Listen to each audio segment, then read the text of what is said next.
thank you to all of you for being here today for the first Lancashire Music Association meeting, the first Lancashire Music Summit. So why are we here? Well, I would argue that music serves the common good. To borrow from Plato, rhythm and harmony are able to penetrate the soul. I have a feeling everyone would agree with that. Hence, a place with more music is a better place to live. So that's part of the mission, that we amplify the relationship that Lancashire has with music. And we consider the future of music for Lancashire, how we might capture cultural and economic value. So these are questions that we're going to be exploring today. We're also here to share and exchange knowledge and information and perspective, because we all have our own unique perspectives, with many factors in common, no doubt caring about music being one of them.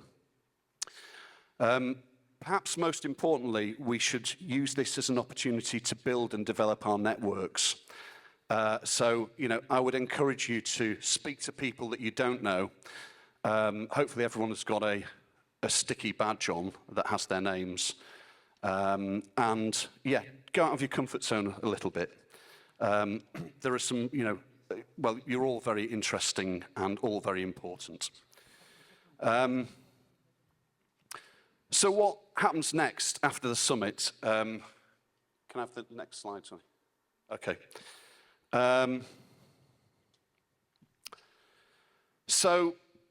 This is the running order of today. I'm doing the welcome. We've run over time. Yeah, that can happen with me, I'm afraid. But we've got a bit of. I'm going to stop talking very quickly so we can get on to the next panel. But the next slide, please. Sorry. So here, there's something here we want to tell you about, which is the Lancashire Music Association. So if you were to go on your smartphones and you were to put www.lancashiremusic.org, you'll find a web page for this event. And at the bottom of that page, you'll find a form to fill in. Now, if you could fill that form in, that in essence we would see as your expression or desire to be part of the Lancashire Music Association, which it won't cost you anything. But the intention is to bring all of our voices together, and we would welcome, we'd invite you to do that and very much welcome you doing that. Also, on your smartphones, it's always a bit risky this because it looks like it means people will be on their social media, but you'll see the list of the amazing panelists that we have today. I was scrolling through it earlier myself and thinking, this looks fantastic, and can I, where do I sign? But as you'll see today, we've got some amazing discussions to have. What I would like to do, though, is make sure that we don't just talk about things in this room. So after this meeting, I'd like to follow up with another one. I'd like to get an invitation, perhaps from a venue operator who's here, to host the next meeting, and then we will meet again to discuss how we're going to move things forward after we've opened the doors today. So if you sign up on the page, that will enable us to contact you and keep you informed and give you more information. So next slide, please. So in essence, you can see here a map. I'd like to thank our friends who we've been collaborating with from Liverpool University and others. This is the idea of mapping our infrastructure and knowing what we have in Lancashire. I think we're going to explore that a bit more in one of the panels later. But if you're operating a venue, it's probably on there. This map is something, it's not available yet, but it's something that we will be developing. But our towns and cities are home to complex ecosystems made up of independent relationships and interdependent relationships.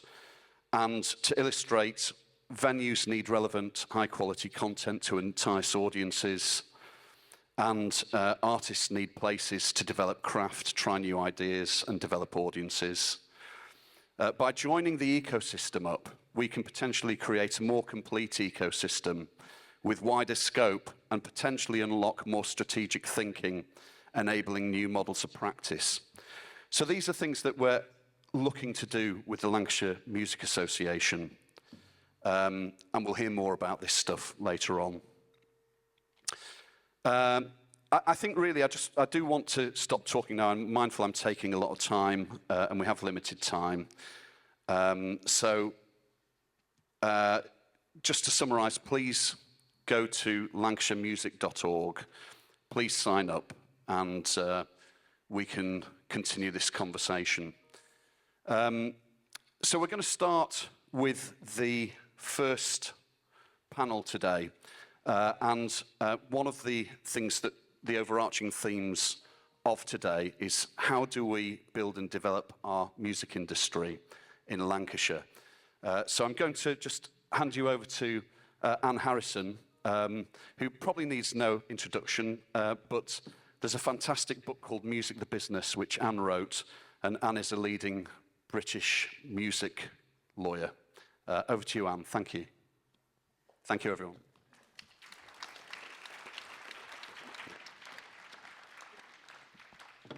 So this is where all goes wrong and the technology fails on me. But good afternoon, everyone. It's a very warm welcome to you and to this first panel. It feels like a really auspicious occasion to me. I was fortunate enough about 30 years ago to be at Manchester's In the City conference when the music managers got together and decided that they had greater strength in number and formed the Music Managers Forum, which is still going. I was also in a room above a pub in Berwick Street in Soho when Fergal Sharkey decided to get all the dance DJs and labels together for the same reason, strength in numbers. So it is really, really heartening to see so many here today. I was interested in, from the introduction from my friend Tony, that it's exploring ways of making a localized music industry function properly. And for a year, I tried to do that. The Welsh Assembly paid me for a year to try and explore that possibility in South Wales. We were not successful, but I actually think the reason why we weren't was because other people were dictating the agenda. The Welsh government had certain boxes at which to tick, certain things it wanted to see happen. But unfortunately, those were not what the people on the ground wanted. And so ultimately, the Assembly withdrew its funding and we quietly went back to our day jobs. So I have learned from that you've got to make your voices heard. Tell people what it is that will make things easier for you to stay local and to make a functioning business here. Today's summit, I think, is an excellent start to that. And there are two very good panels to follow mine, but I happen to think I've got the best ones, so I'm biased. And then we have a forum at the end where I really, really encourage table hopping, networking. I'd love to see 3 or 4 really good ideas come out of today that you can follow on with in the next session. It sounds like I spent all my life in committees. This is not actually true, but I was in a music committee addressing the culture minister, well, one of our many culture ministers that we've had over the years. And it was a chap called Sean Woodward. And we presented a list of our demands to Sean. And after 4, he stopped us in our tracks and said, after 4, I stopped listening. So I would urge you to focus down on what it is that will make a real, real difference to your lives in the music business in Lancashire. The first panel that I have the privilege to moderate is going to look at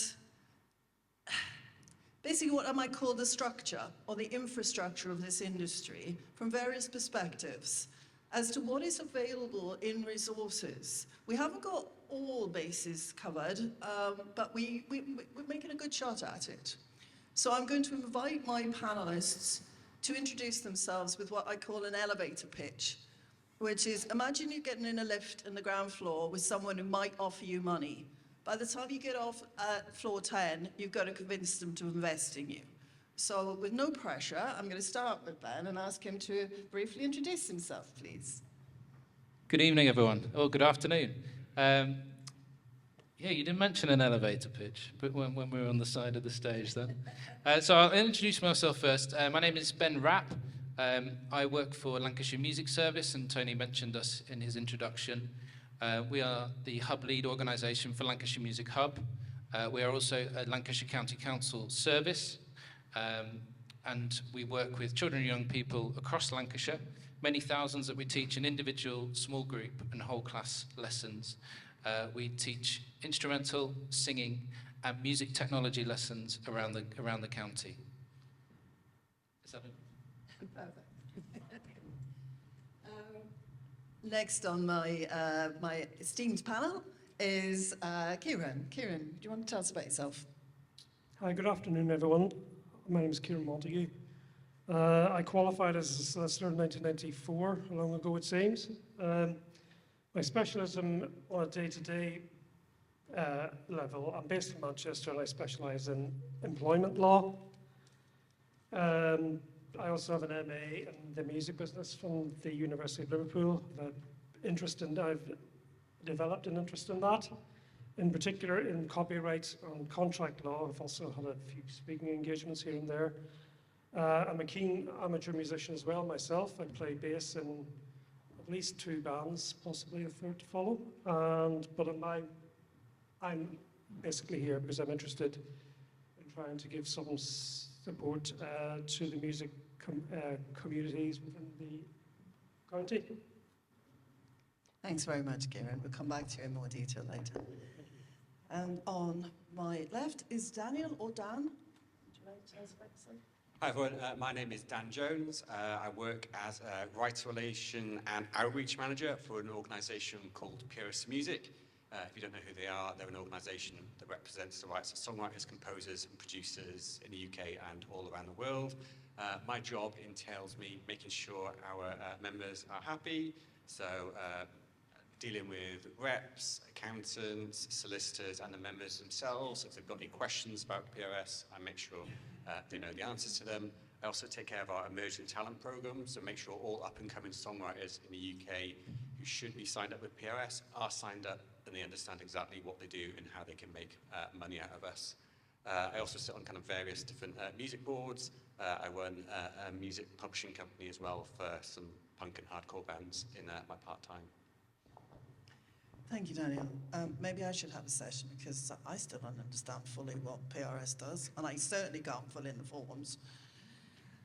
David, would you like to round off our panel, please? Hi, I'm David Wood. I kind of do 5 things, really. I have a business called Y1 Investments, where we have a stake in over 400 businesses, just over 400 businesses worldwide. I have a music store, a musical instrument store up in Morecambe called Promenade Music. I have a little business called DWIP, where I own 12 musical instrument brands worldwide. And I've also got founded a record label called Faith and Hope, which I still am involved with, and we don't put new stuff out anymore. We just work the back catalogue. And for Tony, I'm a leader in residence at UCLan, and at Lancaster University, I'm an honorary teaching fellow. So, as you see, we have a good cross-section of industry representatives here. My own area of specialism is working for the entrepreneurial and the talent end of the business. I've never wanted to work for the Sonys or the Universals. I don't like the idea of towing the company line, so I've always worked for independence. So what I'd like to start with today, if I may, is how do you find out more about the industry you're in? I'm thinking particularly of education, and I've got you in my sights on this one, Ben. If you would, I know yours is a sort of perhaps a very sort of specialised area of it, but I would like you, if you could, to expand a little bit on the importance of knowing about the industry that you're coming into. Absolutely. Yeah, and just a little bit more information about myself is that I came from a pretty traditional music-making background and learned the cornet and trumpet as I was growing up. I came up from down south to attend the Royal Northern College of Music, where I did my undergrad and postgrad, and then did my PGC and was a secondary school teacher and taught in Cheshire, in Australia for a year, and also in Lancashire. So I ended up in the best place. So I ended up here. And that was prior to working for Lancashire Music Service. So I'm coming to this event, certainly with an educational perspective and thinking about the sort of how we're educating children and young people in terms of an industry perspective. We were very thrilled actually last year. I'm looking at Michael Kill at the minute because we were highlighted. Our service was highlighted in the second NTIA, Nighttime Industry Association report. It's very worthwhile having a read of. But Lancashire Music Service were featured. And one of the things we were looking at is how we're supporting routes into industry. And also how schools support that transition from education into industry. And one of the things that I was particularly interested in and talked about in that report was about a real lack of education in terms of opportunities and jobs and routes into the music industry from a secondary education perspective. So, and I was thinking about this from the teaching that I did myself, but actually I've been out of the classroom for nearly 10 years now. So one of the things I did in terms of preparation for this panel was that we run a secondary music teachers group, a closed Facebook group. And I asked, just out of interest in that group, if people could tell us if they are in their secondary school, if they're teaching specific units of work on the music industry. And because I was thinking, I've got anecdotal evidence that actually the majority of secondary schools aren't doing this. So I only had 15 responses out of 180. So, like I said, it's not wholesale, but from those 15 responses of whether they did teach a standalone unit of work, whether that's a half term or a term, the answer was no for 100% of those respondents. So from my own perspective of teaching in secondary schools, of being in a position as Deputy Head of Lancashire Music Service to be fortunate to still visit a lot of secondary schools and see what is happening on the ground in those schools, is that I know there isn't much happening in terms of education and young people being taught about, in music lessons, the opportunities that there are available in the music industry. So that's the music industry as a whole. That's not focusing on Lancashire, which is what we're doing today. But I think that's an important starting point, because if we're starting from a point where we're trying to get more people into the industry, we want them to stay in Lancashire, they've been educated in Lancashire, they bring a lot of skills, a lot of experience, a lot of knowledge in that area. We don't want them leaving the county to be able to then go and work in the music industry. We want them to stay in the county and make those, as Tony mentioned earlier, those towns and cities more culturally vibrant and have more music, more culture happening across the county as well. So I'm sorry, it's a bit of a long-winded starter. No, it's perfect, thank you. I teach at BIM in the spring term in Birmingham. And spring term is when all the further education colleges do their music business. So I'm kept quite busy between January and March. But what I have noticed is a big gap in knowledge between people coming from school into further education. I'm a realist. You're not going to suddenly get music business taught at schools, I don't think. But do you think there's anything from the existing classes that are taught that could lead people into being more aware of the opportunities that are in this industry? Because we tend to focus on performance and writing and playing instruments, but this industry supports a huge number of people in order for those creatives to actually do their thing. So is there a way that that could be the ground prepared for, do you think? Yeah, well, we know as teachers in secondary schools, as people working in education, that actually music is only statutory in the curriculum up to the end of Key Stage 3, which is year 9. And from that point, we tend to lose over 95% of pupils that then take on music as a subject at Key Stage 4.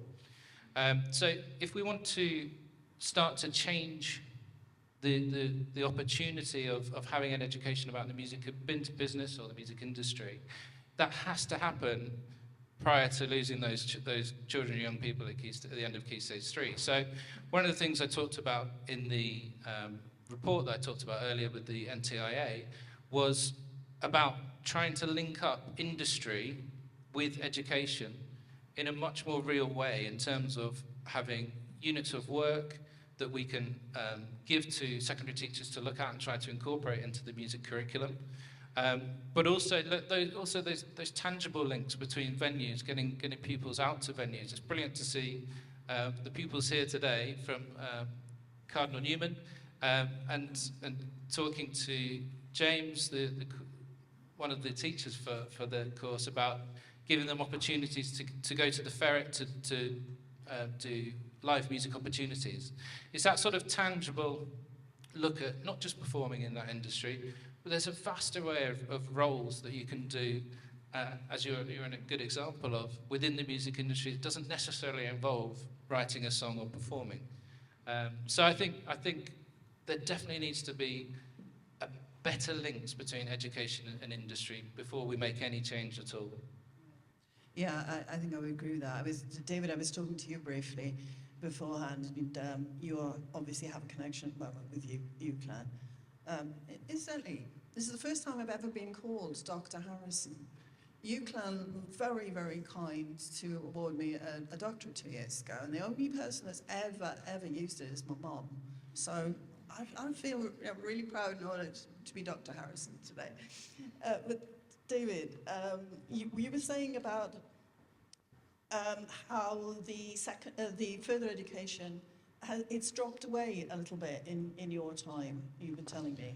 Yeah, so I think from my experience of owning a music store, as an example, when I first started that store in 1989, the 4 universities in Lancashire that I'm kind of more aware of, which, even though it sounds strange, University of Cumbria has got a campus in Lancaster, so that's in Lancashire, obviously. So University of Cumbria, Lancaster University, UCLan, Edghill, all offered higher education, undergraduate degrees in music. And as far as I know now, none of them do. And that is absolutely, in my opinion, it's terrible. For my business and for the businesses that I'm involved with, it's a problem, because people used to come to Lancashire, they would study music, even if they didn't go into the music industry. They would work locally, they'd be interested in music, they'd be, going to record shops or music stores or gigs and venues, but we're losing that. And these young students who are here today might find, if they want to go and do an undergrad course, they may be having to go out of the county. I think that is terrible, absolutely terrible. And I think that we've been, as young students in the music industry, I think we've also been let down by government as well over the last sort of few years. So I don't think it's just about education in schools. I think that the education needs to start from preschool, and that's why I invested and own a stake in a business called Baby Band, which we do preschool music. but it needs to go all the way through primary school, it needs to go through secondary, further education, and then into higher education. And Lancashire has been let down very, very badly, I think, by the 4 universities. I think at the Masters, which obviously Tony delivers a thing in music business, and I've helped on that course, it's fantastic. And in a sense, if these students end up having to go out of county, they can come back and then get a real experience of that. But I think at the moment, I'm ashamed to say that the 2 universities I'm involved with are not doing sort of music undergraduate stuff. And the only way you can try and change that is for me to try and badger people like Andy Schofield at Lancaster, try and badger Graham, who's the Vice-Chancellor at UCLan. But yeah, so that's my feelings on it, I'm afraid. Keep badgering as much as you like. And if there's anybody in the room that also has connections in this area, because, you know, there is a need for it. There really is. If only just to, I don't know, I feel like maybe there should be a Saturday on the opportunities in this business, not just performance, but and the most random ways in which music is used. People don't necessarily realize where those skills can go because it's not always obvious. I was called up by London Transport to say, would I give them some legal advice? I went, why? Why is London Transport calling me? A LIPA student had gone to work for London Transport, and she was recording the Mind the Gap and This Is the Station announcements. They have a recording studios inside London Transport headquarters. So, you know, she was earning a decent living from that and performing in her spare time. So there are lots and lots of opportunities out there that people need to be made more aware of, I feel strongly about. So we've established we've got some ground to make up on the education side, although good things are starting. The next layer that I wanted to explore was to do with the team that you need to put around yourself to make a success of something. I have a broad audience here, so normally I would be talking to musicians or writers, and I would be saying, get a manager, get a tour manager, you know, get an agent, and then I would be saying, get a lawyer and an accountant. People say, you know, when should you get a lawyer? I'm always asked that. And I say, as soon as there's a bit of a buzz about whatever you're undertaking, as soon as there's a buzz, and as soon as anybody puts a contract in front of you that has the word exclusive in it, go running to a lawyer as fast as you can. Because that word means you're giving exclusive rights to someone, so you really, really, really need to know what you're doing. But I think both accountants and lawyers are important for any entrepreneurial business. We're focusing on music industry today. I haven't got an accountant on my panel, although I am married to a music accountant. I would say, and again, I'm going to ask you, David, I'm sorry, you guys, I will come to you in a moment. David, you're a serial entrepreneur, as I would call it. And therefore, you must have had to use good business advisors along the way, right? Yeah, right from the beginning, actually. I was very lucky. I had some great mentors, and immediately the mentors, it's not like sort of try and wing it. That's definitely not what to do. I think you're absolutely right. I mean, I just said to Anne before, and this might look very set up, but I genuinely mean it. I actually just said, there was a book by a guy called Donald Passman, and it's about the, yes, I know, it's about the American model of the music industry. And then Anne wrote a book, Music Business. And I genuinely, if anybody out there doesn't kind of, feels that there's lacking of knowledge in their psyche of what's happening, you need to get this book. And I'm not saying that because she's here, but genuinely, I've just said to her, I said, I've actually got your book. I've read it cover to cover, and it's definitely the best book that is in the UK, in my opinion. but I haven't read everything, by the way, but I think it's brilliant. But I had very, very good advice. Accountants, lawyers, and right from the beginning. And I think that's really important. I think you can get as much information as you can as well, lots of reading, but I think when that word exclusive and when that contract comes, I think you should really go.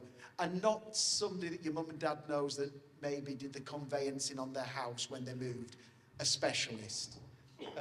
Because it can actually, if you don't get it right in the early days, it can definitely trip you up. Thank you very much. Yeah, so good business advice early doors. And, you know, I would say this, wouldn't I, but good legal advice, you've got to have it. Every conference I speak at, I have somebody comes up to me and says, I signed a terrible contract. I regretted it ever since. And I really wish I'd had legal advice. And everybody seems to think, if you haven't had legal advice, you can walk away from the contract and tear it up. You can't. That's an urban myth. If the contract is so fundamentally bad, then I might be able to do something with it. But basically, if it's a reasonable contract in the industry, even if it doesn't work out for you, the fact that you didn't have advice before you signed it does not mean you can ignore it.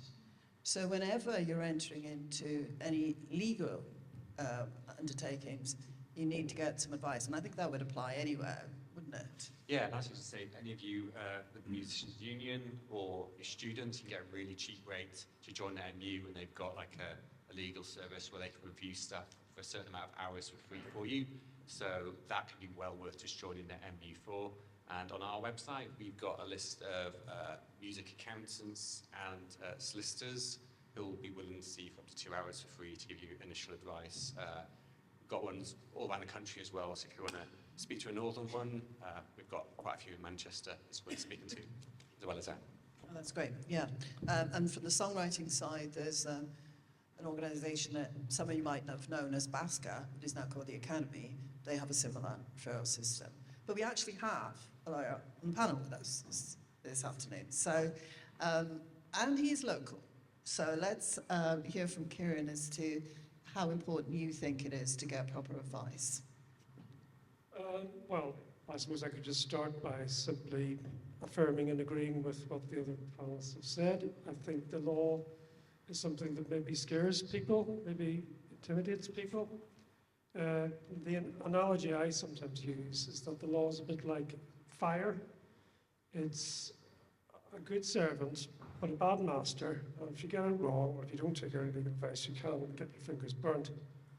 And the history of the music business is obviously littered with examples of people who have entered into bad contracts, some really famous people, and who had difficulty extricating themselves from them. Basically, in terms of the legal perspective, the music business is largely based on contracts, which give rise to rights and obligations. So you need to understand your rights and your obligations, as well as the rights and obligations of the other side. So yes, it is important to take legal advice earlier on.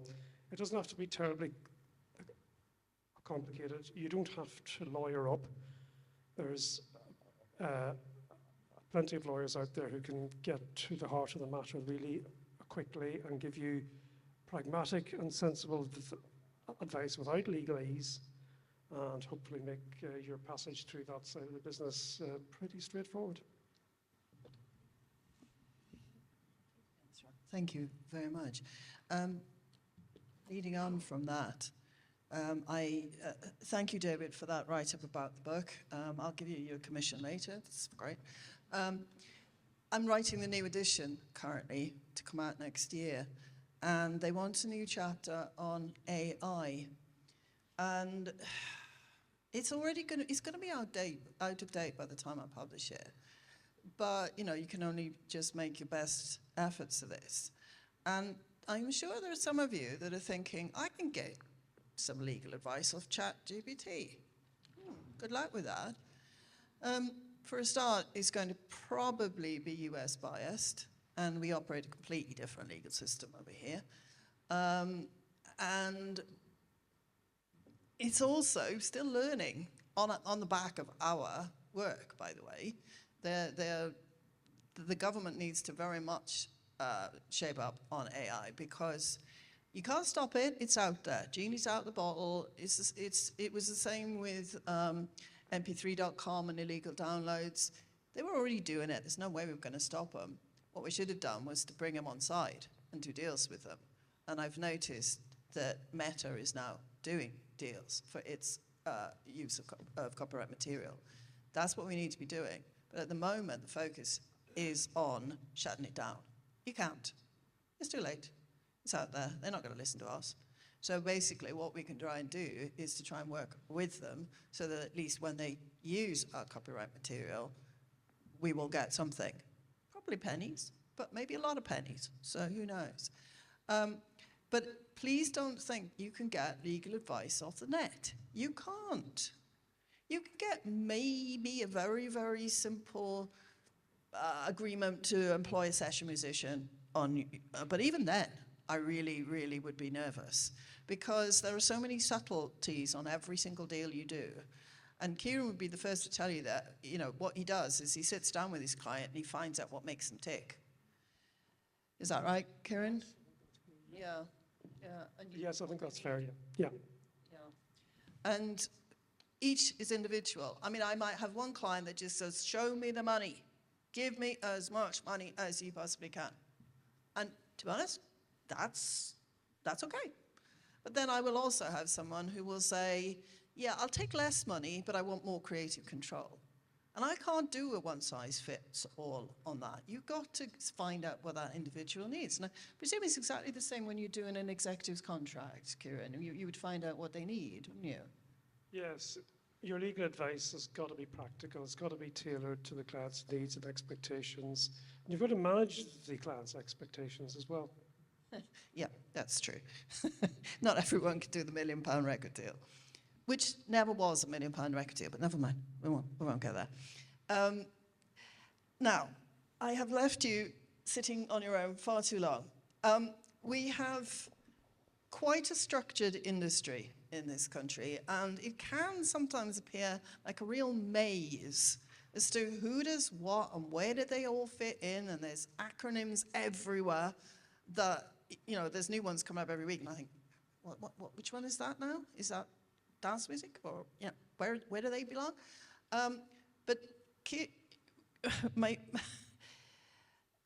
you represent probably the biggest and oldest of all the associations, don't you? So do you want to tell us a little bit more about what PRS does? Yeah, so PRS is celebrating its 110th anniversary this year. So we are one of the biggest oldest organisations in the UK. Last year we paid out over £943 million to our members. So there's a lot of money in this part of the music industry. And a lot of people don't know who we are. For instance, I was in lots of bands in my younger years, moved down to London to make it big with my band, split up, and I was like, I need to get a job in music. Found this organisation called PRS MCPS Music Alliance. I was like, who is this? But it's got music in its name. Applied for the job thinking I'll do this for a couple of months until my band's career takes off. And then 17 years later, I'm still working at the company that's now called PRS Music. Yeah, so we kind of touch all facets of the music industry, from labels to venues to songwriters, composers, and music publishers. So we exist essentially. We're owned by our members, governed by our members. So if you join PRS, you've got a say in how we run. You get to vote every year in our AGMs to say what our rules are, how we distribute our money. Yeah, we're essentially there to make sure our members are paid whenever their songs or compositions are broadcast on radio, TV, streamed, downloaded, played live, when they're synchronized into film, TV, computer games. And yeah, AI is going to be a very interesting one to see how that's going to be compensated. Is your industry, can you tell us, are they working behind the scenes on those deals? Yeah, so a lot of the organisations, so there's a kind of umbrella organisation called UK Music that brings a lot of people together, such as PRS, the Ivors Academy, Musicians Union, there's Live, We'll kind of get together and try and have an agreed approach on how subjects such as AI should be tackled. And different people have always got different angles that they're coming to. So big thing in recent years is like streaming, where we're speaking it from a songwriter's perspective. We want songwriters to be more rewarded for streams, but then you've also got labels who are saying, actually, we invest all this money, we think that everything was working fine as it is, because likes of Universal, Sony, they're probably quite happy with how much they're getting from streaming, whereas songwriters, not so much. Tell me about filing set lists. Okay, yeah. So when you join PRS, we basically ask you to register all your songs with us. You just tell us the song title, how the songs are split. So if they're written by one person, or you're a 5-piece band and you split it 5 ways or whatever. For stuff like radio, TV, streaming, that all gets automatically matched to you by our very clever systems. Every year we get about 27 trillion performances of music reported to us. We manage to match about 99.9% of stuff automatically and pay it out. Live is the one income source where we're more reliant on you as a member, because if you're playing like an open mic night at the Continental or the Ferret, we don't know the set list, what you're performing. So you basically log in to the website, tell us what songs you performed, whether you threw in any covers there. We validate the show happened, and we pay you royalties for performing your own songs or other people performing your songs. Thank you. Often wondered how that worked. But again, it's a very, very simple example there of how complicated this industry is, because it's free money. It's there. You just have to know how to get hold of it. And, you know, they do their best to let you know, and their website is very, very, very good, by the way. But there are so many potential sources of revenue in this industry, whether you are a performer or whether you're actually at the business end wondering, you know, where do I get the money to make sure I can keep the doors open next month? And to understand that, I think, is really important. And you were saying to me earlier, Kieran, that infrastructure for you was an important part of the industry. Do you want to expand on that a little bit for me? Well, I suppose putting it at its simplest, the infrastructure is the physical stuff. You need places to create, and you need spaces to practice, and you need spaces to perform. Obviously, you can do a lot of stuff in your bedroom, but you need that infrastructure as well, in terms of, because we all know now how important the live music sector is. In terms of getting your stuff out there, that infrastructure is sorely needed, those performance spaces. And I was looking at a list of live music venues in Preston. I'm sure I haven't covered all of them, but there don't seem, for a place of city status, there don't seem to be that many. Mm. Well, I don't know is the short answer, because sadly I'm not from around here. But it does seem to me that generally across the country there is a shortage of rehearsal space. That's possibly indicative of the kind of music that is popular right now. If there were more of a demand for rock bands, my favorite music, then, you know, maybe there'd be some entrepreneurs that will fulfill that demand. I've been told, I've been given the flashing 5-minute light by Tony, which I find slightly annoying because he overran his section, but I'll let him get away with it.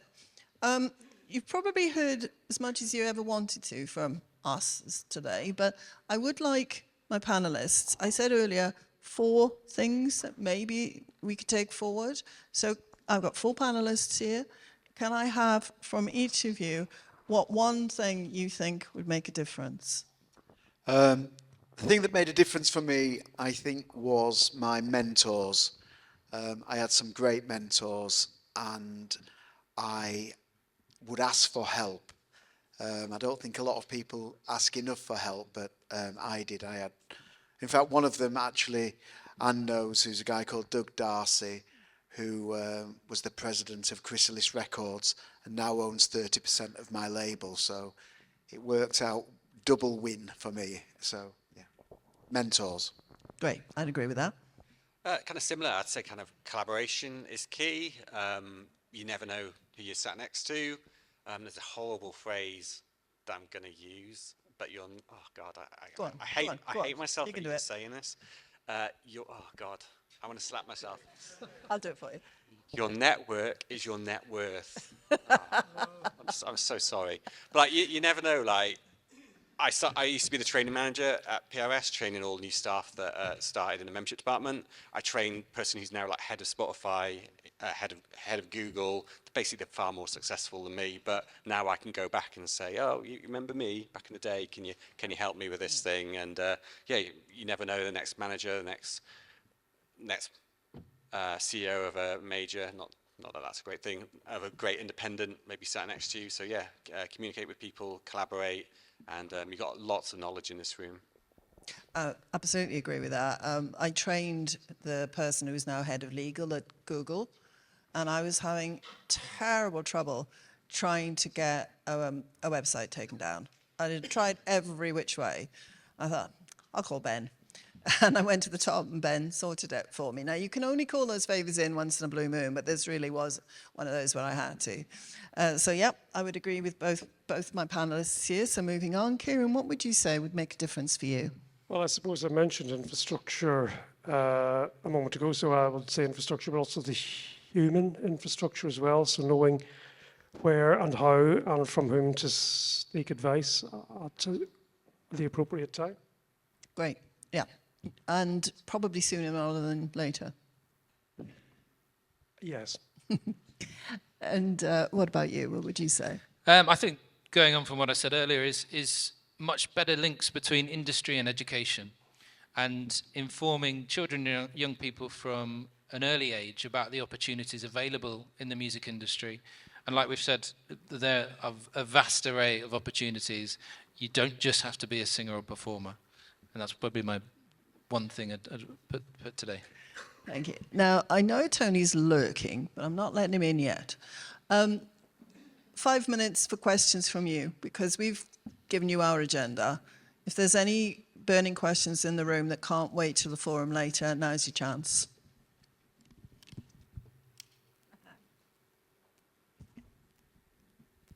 Yes, please. Lady with the mask on.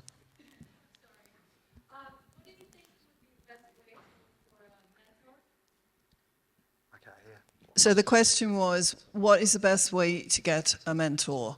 David, oh, sorry, you I was about to say, I've been involved in a project recently with a charity called Help Musicians UK, who run this thing called Co-Pilot, which is essentially mentorship. So you can look at all different areas of the music industry that you're interested in, and you apply, say why you're interested, and they'll match you up with a mentor that's suitable for you. So I butted in on your question. That's excellent intel. No, I Do you think know that's- Co-Pilot is also that AI thing? Yeah, it's really confusing because we're also trialing Copilot internally at PRS, and then I did manage that program. So yeah, yeah. Okay, it's obviously one of those words. Any other questions? Yes. Hi, my name's Ethan. One of the biggest hurdles that I've come across, at least when handling the music industry in Lancashire, is that when applying for sort of positions, a lot of them typically value experience over very different skills, which, whether that's setting things back or not, I'm not too sure. In your experience, what sort of skills would you say are in demand now? What would people be looking for? Because I think everybody here is happy to make a change and actually put in the work, but I think it's a case of a lot of people turn their nose up because maybe we don't necessarily have that experience behind us. I'm sorry, but we didn't quite grasp what the question was there. Can you do it again for me? Just one line, one question. Yeah, just to summarise, what skills would you say are in demand? What Skills. skills? Yeah. Sorry. So blame a Southern Welsh woman. Skills in demand are the same skills, I would say, that you apply to any industry, but then you hone it down into what's needed for the particular area that you're working with. So communication is a big one for me. But what would you say? Well, as an organisation, we have 120 teachers that go into school every week. Obviously, I'm part of Lancashire County Council, and I would say communication is a great thing. I think reliability, that's a good thing. One of the things, obviously, music does, which we're obviously advocates for, is about creativity. And be able to be creative in your workspace, regardless of your job role, is really important. So I'd say, just off the top of my head there, probably those things. I appreciate your question about experience. How do you get experience if you don't get that opportunity? There's probably people on the panel that might have some ideas, but certainly putting yourself forward, going to events, going to training opportunities, that sort of thing would be a starting point. Sorry if I've not given you any food for thought there, but that's just some thoughts. Keenness, eagerness, turn up on time, don't stand on people's feet. Somebody in the front, yes, please. Signing to a record label?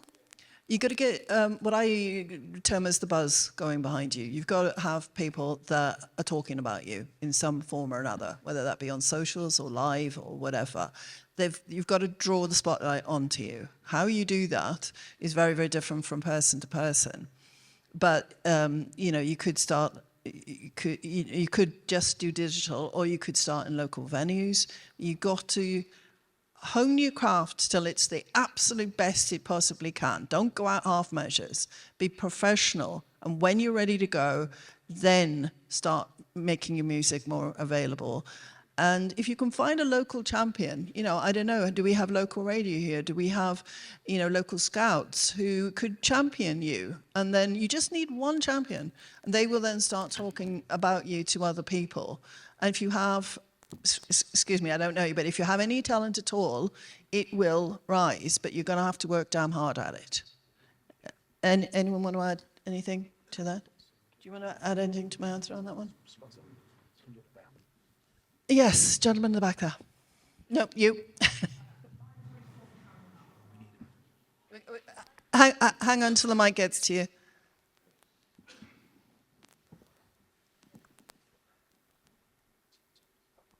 Hello. Yeah, my voice is a bit crabbed because I've had a number of throat surgeries, which is irrelevant to my next question.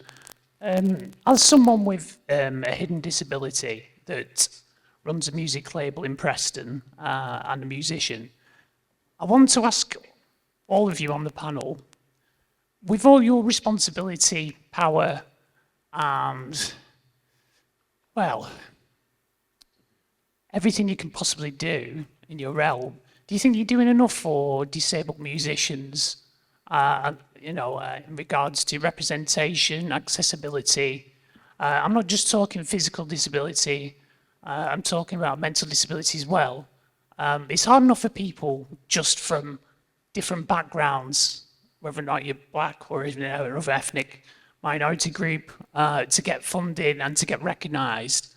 It's hard enough if you're working from a working class background or from a small place like Preston, but to be disabled as well and to be a minority potentially as well. And I don't see much initiative from yourselves talking about that today. That's to do with sustainability as well, as much as everything else. And I don't see, unfortunately, Preston doing much for that either. When we've got a very high community of multiculturalism here, which should be celebrated, we don't seem to back it up. And I think really, moving forward, I'd like to see that conversation happening a lot more, and we should be doing that in this room, really.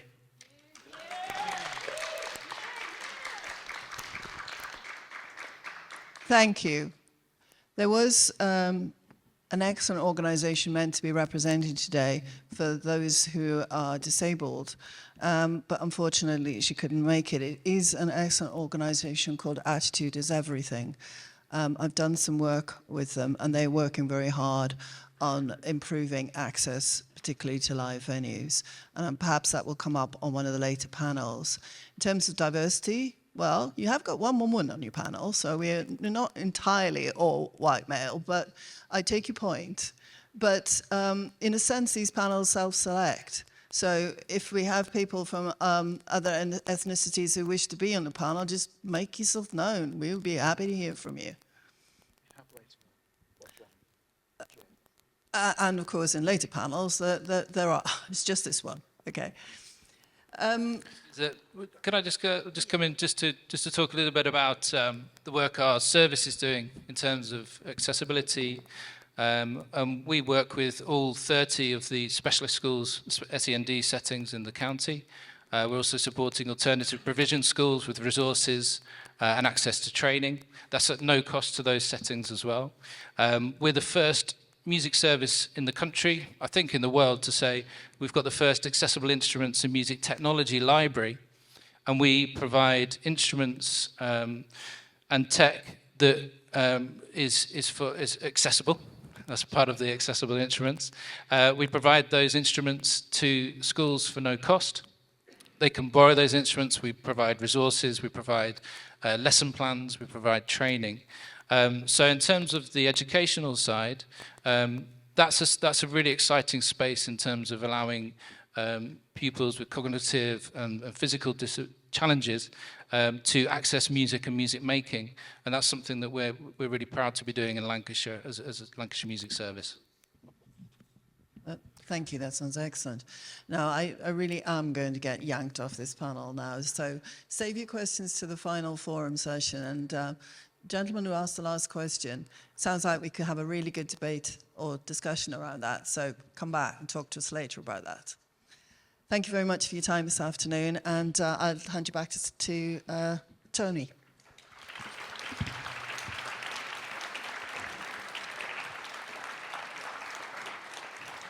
Okay, thank you. That was a fantastic panel. Thank you for that last question. We are here, we are here today to listen and to. I think it's an important part of the agenda of the Lancashire Music Association to make sure that Lancashire and its music industry grows and develops with inclusivity and accessibility at its heart. And actually, we do have, we are working with various organisations that exist to try and improve these situations. And we are definitely moving in this direction. It's very important. So, sincere thanks for speaking out there, and to be continued, most definitely. We will be doing everything we can to impact on these issues and make things accessible. Thank you to the panel. Anyway, we're going to have a quick switch around now. If you want to take a very quick toilet break, comfort break, if there's any tea or coffee left, make yourselves comfortable and get ready for the next instalment. Thank you.